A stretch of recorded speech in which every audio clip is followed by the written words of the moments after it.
Interested in buying a Rolex, it's great to hear the backstory to the advent of the watch.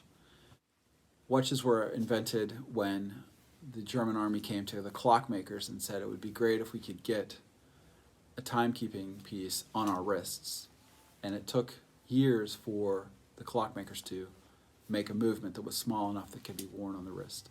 And when they did, it was a great accomplishment, and it opened up a whole new world, this new watchmaking thing. And it was fashion, and it was practical, and it was very cool. But it wasn't terribly durable. But there was an expedition that was published. They were going to go climb Mount Everest. And Rolex, which had just begun, said, we're going to make a watch that can go up with the climbers.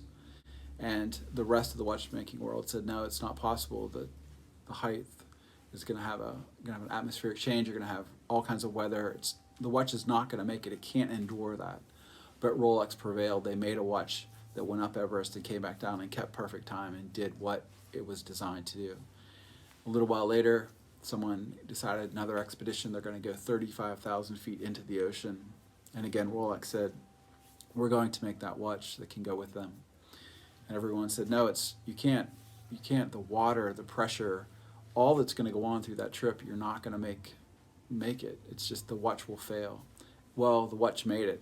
The expedition failed, but the watch made it through the entire process. And that has cemented Rolex as the watch to own. And it has continued to develop style, but it still keeps that great quality. So Tiger Woods, Lindsey Vonn, all these great athletes wear Rolexes, and they wear them for everything. If you listen to Tiger Woods speak about his Rolex, he talks about wearing it in the ocean when he's deep sea diving, and he wears it when he's playing in a golf match. They're important to a lot of people for what they mark. They may be a thing that they bought when they achieved a certain level or made an accomplishment. But Rolex is an important part of a lot of people's lives, and it's a great investment. They continue to go up in value. They don't decline. We're now at a point today where they're not available. Rolex has not increased production, but demand has gone through the roof. So if you want a Rolex, it's a really prized and beautiful timepiece that will endure for a long time and continue to go up in value.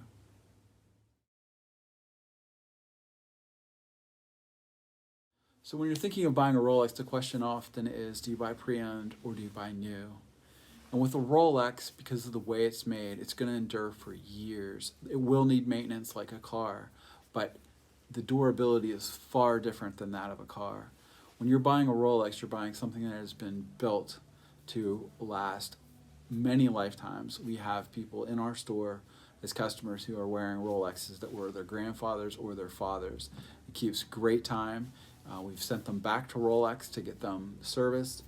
They can go right back into calibration so that they keep the time that they kept when they were brand new. The difference between buying new and buying pre-owned often is how hard that watch was worn.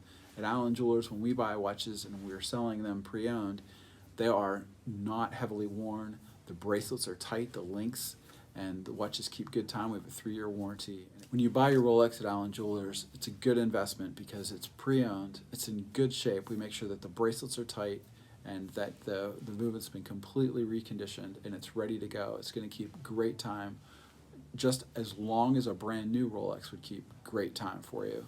So it's not a service issue when you're buying pre-owned. It's going to wear as well as the new one.